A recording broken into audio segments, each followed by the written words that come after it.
Welcome to Fun and Games Side Quests. Every episode is a different host sharing a video game they love and why they love it. Hey everybody, Jesse Fresco, former host of the Jaguar Sharks podcast, back again for another episode of Side Quests. My first time on here, I talked about my first novel, Skyhawk. Now I'm back for this episode. I'm plugging my second novel, Drive Like Hell, an Autumn Frost story. The premise is it's a crime action story set in Annapolis, Maryland, starring a woman named Autumn Frost, who is a young woman who is a Lyft driver, and she picks up a young girl on New Year's Eve, and this girl has a backpack over her back, and she's apparently being chased by her boyfriend, who is carrying a loaded gun. As they drive off, Autumn looks in the back and realizes in the backpack is 2 pounds of fentanyl. And now they're being chased all across Annapolis as they try to figure out what the hell to do and where the hell to go. It's a fun crime action story. It's the first in what'll be a long-running series. So if you're looking for kind of a fun adventure story, check out Drive Like Hell. You can find it on Ingram Spark, or you can pick it up on Amazon or for your Kindle. So with that out of the way, let's get into the episode. I recently was going through my old game library, and I was saying, like, what do I have that's still stocked up? What do I still have in there? Because I actually am one of those people that does not get rid of my games very often. I typically I'll get rid of, like, bad stuff, but I typically will hold on to pretty much everything I buy. Same thing with books and comics. I almost never get rid of things, which takes up a lot of space in my house. So I was going back through my library, and I stumbled across a little gem that I completely forgot that I had. And I went back and replayed it, and I was like, man, this was really good. This was so good, and it's a shame it didn't get a sequel. Today, I am talking about a game that did not get enough love, did not get enough praise, and is kind of a sleeper hit from the PS1 era. It's also from 1997, which is coincidentally with the previous episode that I was on, Blood, when I talked about that. That's also from 1997. 1997 was a really good year for gaming. And so today I'm talking about the game Treasures of the Deep for the PlayStation 1 from Black Ops Entertainment. Essentially, this is Indiana Jones underwater. It's Indiana Jones underwater. You play a deep-sea diver who is named Jack Runyon, a retired Navy SEAL and Gulf War veteran. Though that's never said in the game itself. This is one of those games where they had a paper instruction manual to give you the backstory. Remember when games had instruction manuals? Man, we had it so good back then. But essentially, he is a mercenary for an organization called the UMA, the Undersea Mercenary Agency. Yes, it's very obvious. And essentially, your mission is you travel around the world and you collect various treasures and complete various objectives. You're hired out to essentially rescue various bits of wildlife, and you're given a small submersible sub at the beginning to go around and take out enemies and find treasure and complete various objectives. It's very much just Indiana Jones on a sub underwater, and it's so well done and it's so fun. It's very unique, very, very unique. There was really nothing else like this on the PS1. I can't think of anything that would even be comparable to this. I mean, maybe you could say like car combat games like Twisted Metal or Vigilante 8, but it's not really a car combat game. There are missions where there are other enemies that are in subs, yes, but it's very rare. Most of the time you're dealing with undersea wildlife, you're navigating rough currents, rough terrain. And because you're underwater, it's a little bit sluggish with your movement. Your sub is slow and kind of clumsy, and it's a game that you have to sort of learn how to play it. It can be a bit frustrating at the start.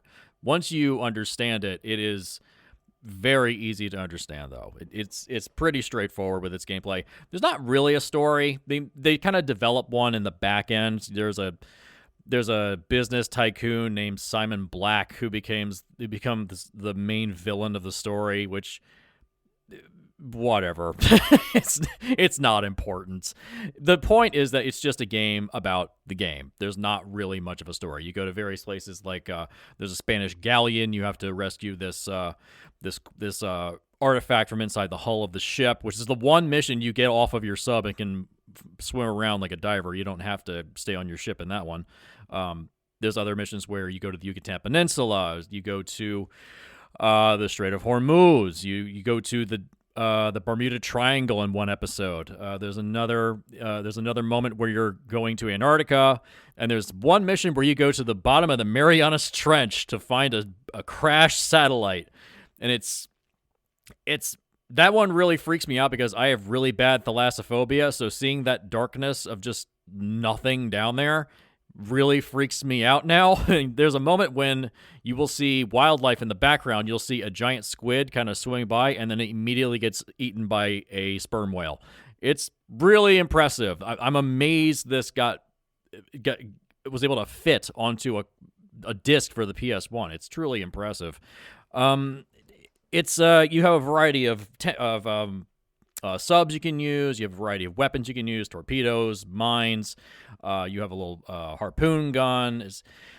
There's so many ways to play this. You collect various bits of gold. You can upgrade your craft. You can upgrade your weapon systems. It's really unique. That's the best way of putting it. There was really nothing else like this on the PS1.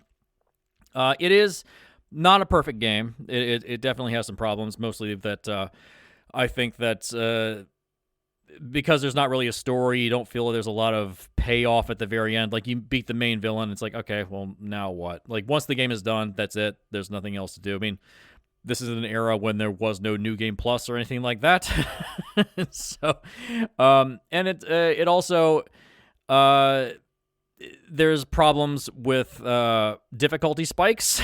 The difficulty in the back end of the game gets aggressively hard to the point where you'll become Tourette's guy, screaming and yelling like, how the you will get angry in the very back half of this game, because there's a lot of moments where there's a lot of cheap shots and you'll get taken out by just a sub shooting a mine at you, and you have no idea where it came from because the draw distance with the fog effects are really rough.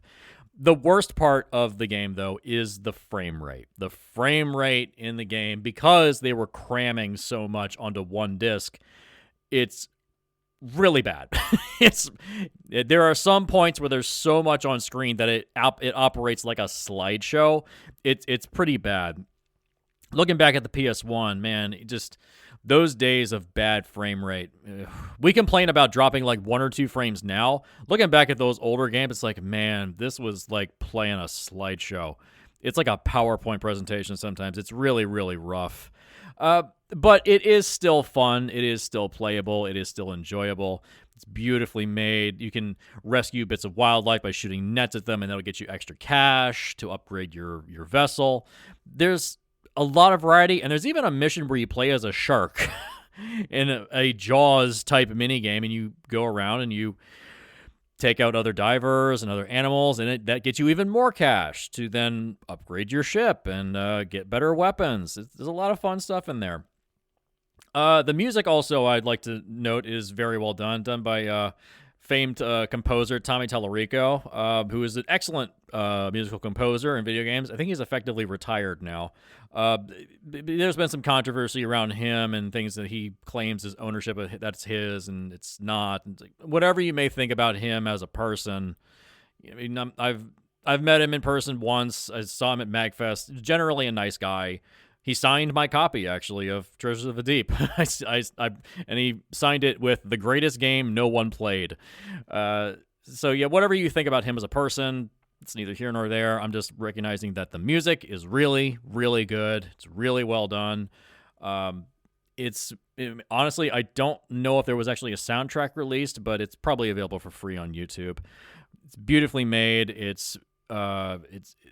I really wish this game got a sequel, because I could see this getting a modern version. Like something that we kind of do have one with the game Subnautica. There's a lot of Treasures of the Deep in that, but that's more of a survival game. This is just, you're dropped into a map, complete your objectives, get out. I would love another version of this. I mean, unfortunately, Black Ops Entertainment is long since gone, and I don't think there's a lot of demand for a game like this. It's really unfortunate. I think that there's more exploration type games like this. I wish we got them that were not just survival based. I guess you could call them mood games or vibe games, like a Journey. Journey was a vibe game. The Shadow of the Colossus kind of felt like a vibe game. I wish we got more things like that. So if you are in the mood for some 90s adventure games, something a little more off the beaten path, this game is readily available to be found on eBay. It kind of gets passed around here and there. You'll find it at trade shows and such. Like I said, it was not a big seller, so you could probably get this on the cheap. You do need a PS1, obviously, or a PS2, because that used to run PS1 games. But I would recommend this game to anybody that just wants something a little bit different. It's not really an action game. There is action in it, but it's more of an adventure exploration game. If that is your mood, if that's what you're feeling, definitely give this a shot. I wish we got more games like this today. Unfortunately, it's just not really a market for it. Everything is constant shooters, which is fine, but I would like something a little more different. So yeah, give this one a shot. It's called Treasures of the Deep, and it's definitely worth putting in your collection. Happy gaming. Hey, Nerf herders. You sure you want to go with that? Hey, everyone? There we go. More inviting. Have you ever had a movie that you really wanted to love, but something holds you back? Or one that you did love in spite of a flaw? Well, I'm Case Aiken. And I'm Sam Alisea. And on Another Pass, we sit down with cool guests to look at movies that we find fascinating. But flawed. And we try to imagine what could have been done when they were made to give them that little push. We're not experts. We just believe in criticism. Constructive criticism. Sure. So come take another pass at some movies with us. And every now and then, we can celebrate movies that did it on their own, too. You can find us at certainpov.com or wherever you get your podcasts. Pass it on. CPOV. certainpov.com.